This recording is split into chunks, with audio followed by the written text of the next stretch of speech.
गुहेच्या आतमध्ये श्री दत्तात्रेयांचं देवस्थान आहे. तर चांगलं मंडळी, मी कौस्तुभ आणि तीर्थाटनच्या आजच्या भागात आपण दर्शन घेणार आहोत सातारा जिल्ह्यातील किल्ले कल्याणगडावरील श्री दत्त मंदिराचं.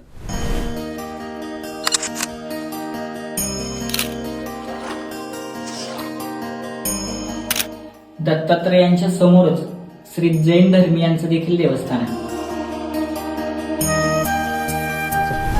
सातारा विभागातील किल्ले कल्याणगड हा शिलाहार राजा दुसरा भोज यानं 12व्या शतकामध्ये बांधला होता. छत्रपती शिवाजी महाराज यांनी 1673 साली हा किल्ला स्वराज्यामध्ये सामील करून घेतला. या किल्ल्याचं आणखी एक वैशिष्ट्य असं आहे की या किल्ल्यावरती 30 मीटर खोल गुहेमध्ये श्री दत्तात्रेयांचं आणि श्री भगवान पार्श्वनाथांचं जागृत देवस्थान आहे.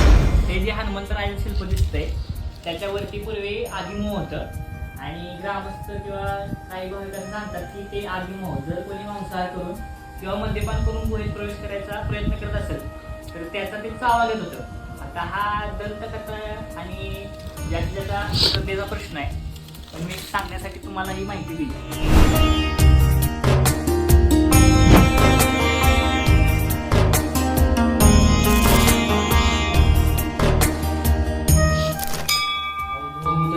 श्री गुरुदेव दत्त.